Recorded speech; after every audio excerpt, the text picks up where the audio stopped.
Hey guys, it's Maria here with Wealth Creation, and I just wanted to do this quick kind of update on I-bonds. This is just off the cuff, so I didn't prepare anything, so bear with me. All right, so I was on, I think it was a Facebook post, and people were commenting about interest rates, and somebody had a high yield interest rates. Now they're at about 1%. They were at like 0.5% and then 0.7%. Now they're up to 1%, and they'll probably keep going up a little bit. And I suggested somebody buy I-bonds, and they gave me a few objections, so I just wanted to go over those. The first objection was that it's not liquid. So the second objection was that limit of 10K. And the third objection is there's an interest penalty if you cash in,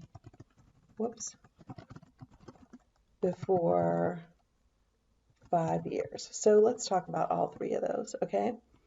The first one is that it's not liquid. So you do have to keep them 12 months. That's the minimum. And I did a video about these last month, and I'll link that in the description. But I did say that you shouldn't use funds for this that you're going to need in less than a year. So a lot of people, they have money in their savings account and they don't touch it for years, but it's not making much interest, but they want it just in case. So I wouldn't say put your whole savings into this, but if you even put a little bit of your savings into it, you're going to be making more interest on that money than you would in a savings account, like a lot more interest. So to me, it still makes sense to do it, even though you can't cash out for 12 months. Okay? The second one is the limit of 10K. Yes, you can only buy $10,000 in a calendar year in I-bonds. But that's per person, all right? So you could buy 10,000. Your spouse could buy 10,000. Dang, I have something in my throat. If you have a business, your business could buy 10,000. If you have a trust, your trust could buy 10,000. So if you have several businesses, then each one could buy 10,000. I believe that's the way it works. Check their website to make sure. It's treasurydirect.gov, G-O-V. It's a government website. So check their website to make sure, but I believe that's how it works. So you don't actually have a $10,000 limit if you have those different entities. The third is that there's an interest penalty if you cash in before 5 years. So yes, that's true. There is an interest penalty. You lose 3 months of interest, but let's figure out how that works, because is that really a lot? So we're going to do an example. We got $1,000, $1,000, not one dashes. And right now, the current interest rate is 9.62%. That's per year. So, and the interest rate changes every 6 months, every May and every November. So it could go down, it could go up. And the thing about I-bonds is that they're tied to inflation. Inflation's high right now, so the interest rate is probably going to stay pretty high. It may change a little bit in November, but it's not going down to the current savings account rates of 1%. There's no way. It's just not going to take that big of a jump in one 6-month period. So 9.62 divided by 12 is 0.80. We're going to say 0.8017 per month. My M is sticking a little bit. I got to fix that.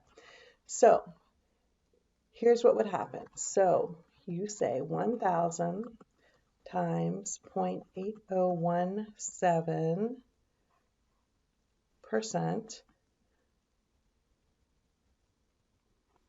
equals $8, and we're going to say $8.02. 8.02 per month. So the way that it works is you get that interest rate for 6 months after you buy it. So just because the rate changes in November doesn't mean your rate will change in November. If you got it in October, you would still get that rate for the next 6 months, and then it would change to the current rate. So for 6 months, and it doesn't compound during this time. So you're going to get 802 times 6. You're going to get $48.12. Okay? Now at the end of those 6 months, that 48.12 is going to be added or compounded to that 1,000, and you will have 1048.12. And then you're going to get interest for the next 6 months at the new rate. Now let's say that in November it doesn't change. It just stays at 9.62%. We're doing that for easy math. Okay? It's still 0.8017 per month. So you're going to take 1048.12 times 0.8017% equals 840. So the next 6 months you're going to get a little bit more. You're going to get $8.40 times 6 equals $50.40. Okay? So at the end of 12 months, when you can cash it in, you're going to have plus 1048.12, 1098.52. That's how much you're going to have at the end of 12 months. Now let's say you really need to cash it in at the end of 12 months. Well, you're going to lose 3 months of interest. Come on, M. Did I say I need to fix that? Okay, so you're going to lose $8.40 times 3 equals $25.20. All right, so instead of making $50.40, because you're going to lose 3 months, if you cash it in after the year, like the minimum that you can cash it in is 1 year, all right?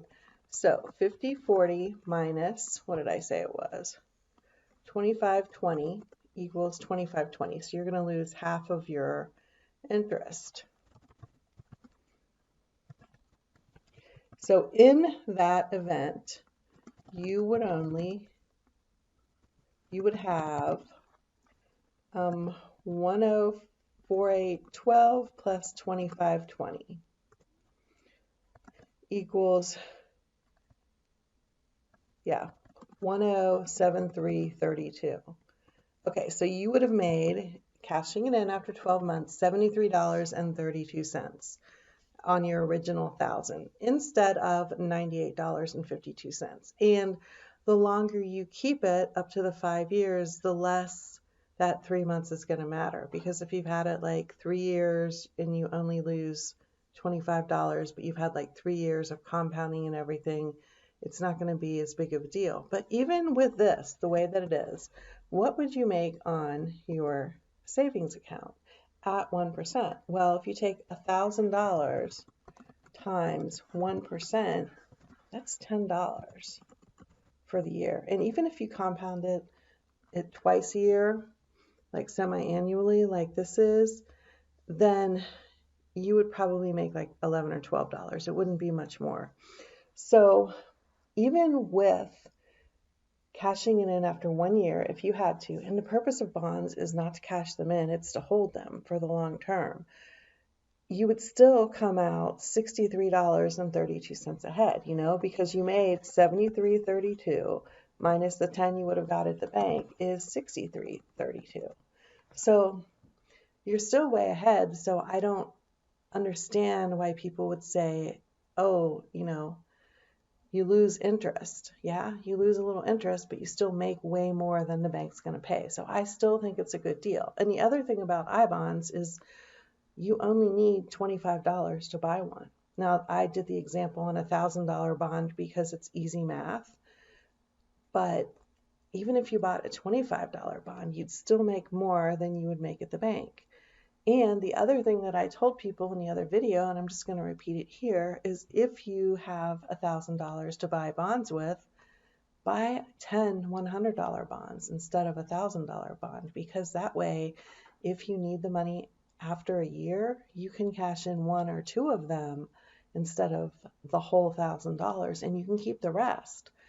So that's what I do. I buy smaller amounts, usually $100, sometimes $500. And I know that if I really, really need them after a year, this is money I don't need anyway. But if I really, really needed it after a year, I could cash it in. I could take that 3-month interest hit, but maybe I'm only cashing in one or two of them. So I hope that makes sense. So yeah, I hope that addresses any questions you might have had about I bonds. Yes, they're not liquid, but you can cash them in after a year. So you're not stuck with them for 5 years or 10 years or anything like that. Yes, there is a limit of $10,000, but you can buy it, your spouse can buy it, your business can buy it, a trust can buy it. It's on the Treasury Direct website exactly who can buy these bonds. And for a lot of people, $10,000 is more than they're going to buy in a year anyway. So I don't think I don't think that it's such a bad limit after all. And three, the interest penalty if you cash in before 5 years. Yes, but as we showed, even after the first year, you're still coming out ahead of where you would be with a savings account. So yeah, that's it. My kind of off the cuff update to I-bonds. I put the link to the original video, like I said, in the description below. If you have any questions, just ask me in the comments and I will try to address them for you. That's it. Have a great day, and here's to our success.